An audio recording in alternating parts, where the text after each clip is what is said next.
এর mother language বলা হয়, ঠিক আছে। সি প্রোগ্রামিং হচ্ছে মেশিন ল্যাঙ্গুয়েজ, ওকে। তো সি প্রোগ্রামিং এ আমরা আজকে একটা প্রথম প্রোগ্রাম দেখব যে কিভাবে আমরা একটা অ্যাডিশন প্রোগ্রাম করতে পারি। কারণ ম্যাক্সিমাম সময় শেখানো হয় কি কম্পিউটার ফার্স্ট প্রোগ্রাম হিসেবে হ্যালো ওয়ার্ল্ড, ঠিক আছে। আমি হ্যালো ওয়ার্ল্ডের পরিবর্তে একটা অ্যাডিশন প্রোগ্রাম, ছোট্ট একটা অ্যাডিশন প্রোগ্রাম সেটাকে রেডি করি। চলো, তো দেখা যাক এখানে আমরা কিভাবে ফার্স্ট নিচ্ছি হ্যাজ। হ্যাজকে কি বলি আমরা? হ্যাজকে, হ্যাজের কাজ কি? হ্যাজ তো আমরা বলছি, হ্যাজের কাজ কি? নেক্সট আমরা সেখানে ইনক্লুড, INCLUDE, ইনক্লুড, ইনক্লুড লেখার পরে আমরা সেখানে লিখছি কি stdio.h, তাই তো। এবার দেখো এখানে এই হ্যাজ কে আমরা বলছি কি প্রি প্রসেসর, ওকে। অ্যান্ড এই যে stdio.h এটা যে করলাম, stdio, এই stdio এর পুরো নাম হচ্ছে standard input output, okay. And dot H এর মানে হচ্ছে হেডার ফাইল। আমরা standard input output header file একটা বানালাম, ওকে। এবার এই প্রি প্রসেসর আর হেডার ফাইলকে কানেক্ট করছে কে? ইনক্লুড, ওকে। ইনক্লুডের কাজ হচ্ছে প্রি প্রসেসর এবং হেডার ফাইল এই দুজনকে কানেক্ট করা, ওকে। নেক্সট আমরা সেম এখানে এবার একটা আমরা প্রোগ্রাম রেডি করছি। এট ফার্স্ট ইন্টিজার মেন লিখলাম, মেন হচ্ছে একটা ফাংশন। লেখার পরে এই যে ফার্স্ট ব্র্যাকেট শুরু শেষ করলাম এটাকে আমরা বলছি কি প্রিন্থেসিস, ওকে। দেওয়ার পর এখানে কার্লি ব্র্যাকেট স্টার্ট করলাম। স্টার্ট করার পরে এখানে আমরা একটা ইন্টিজার টাইপ ভ্যারিয়েবল বানাবো, ওকে। এই আইএনটি যেটা বলছি আমরা, আইএনটি মিন্স ইন্টিজার, ওকে। ইন্টিজার দেওয়ার পরে ভ্যারিয়েবল নেম তোমরা যা কিছু নিতে পারো যেটা তোমাদের পছন্দ মতো। আমি এখানে করে নিচ্ছি উদাহরণের জন্য a, b, c, তিনটে ভ্যারিয়েবল নিলাম। নেওয়ার পরে আমি এখানে a এর ভ্যালু ডিক্লেয়ার করছি। এক্সাম্পলের জন্য 12 নিলাম a এর ভ্যালু এবং b এর ভ্যালু নিচ্ছি 20, ওকে। নেওয়ার পরে এখানে এবার c ভ্যারিয়েবল কি করবে? a addition b।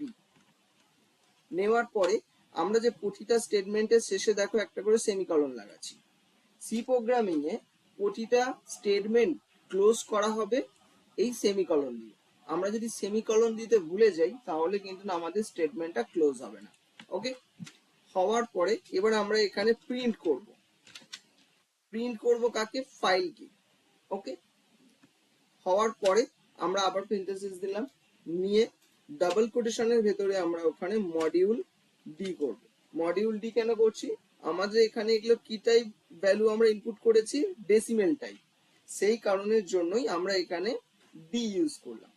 করার পরে কমা দিয়ে এখানে অ্যান্সারকে আমাদের কে ক্যারি করছে? সি ক্যারি করছে, আমরা এখানে সি লিখে দিলাম।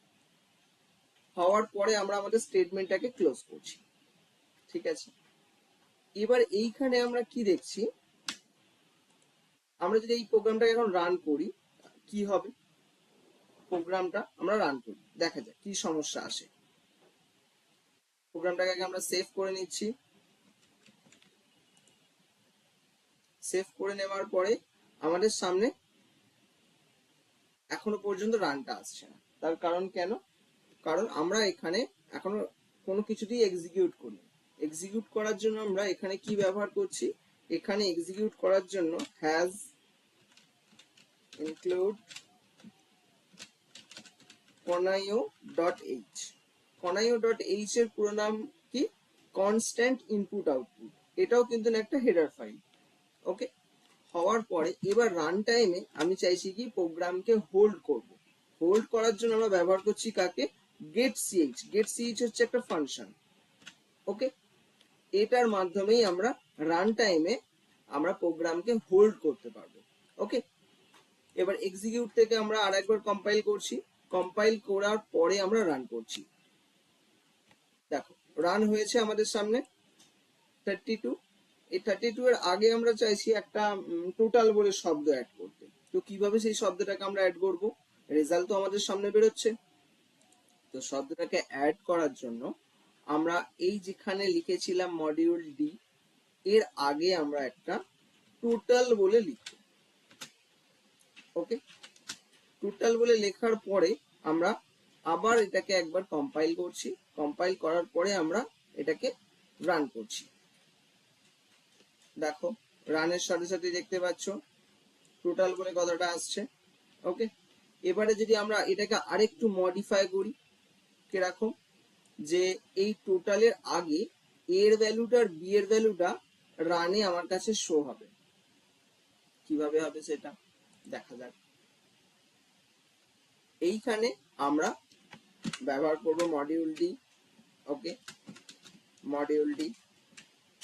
ওকে, এটা হলো হওয়ার পরে এখানে আমরা ওই ভ্যালুগুলোকে তুলে আনবো, এ কমা বি কমা সি। তাহলে এই তিনটে ভ্যালুকে তুলে নিয়ে আসা হলো। আসার পরে আমরা এটাকে আবার একবার কম্পাইল করব F9 প্রেস করে। কম্পাইল করার পরে F10 দিয়ে আমরা এটাকে কি করছি, রান করছি। দেখো তোমার এ এর ভ্যালু আর বি এর ভ্যালু, দুটো ভ্যালুকে আমরা তুলে আনতে পেরেছি রান টাইমে। আনার পরে আমাদের সামনে এখানে 32 শো হচ্ছে। তাহলে এই বেসিক একটা অ্যাডিশন প্রোগ্রাম বুঝতে পারছো সকলে। নেক্সট দেখো, এইখানেই আমরা এই অ্যাডিশন প্রোগ্রাম করলাম। এটা অ্যাডিশন প্রোগ্রামের সাথে সাথে এখানে এই শুধু যে সিম্বলটা আমাদের চেঞ্জ করে দিলেই কিন্তু আমরা সাবট্রাকশন, মাল্টিপ্লিকেশন অ্যান্ড ডিভিশন এই চারটে জিনিসই কিন্তু আমরা করতে পারবো। ওকে, তাহলে এই জিনিসটা বুঝতে পারছো তোমরা যে আমরা কিভাবে একটা basic addition, subtraction, multiplication, division এই চার রকমের একটা বেসিক ছোট্ট জিনিস করতে পারি শুধু এই একটা সিম্বল পরিবর্তন করতে পারলে। ওকে।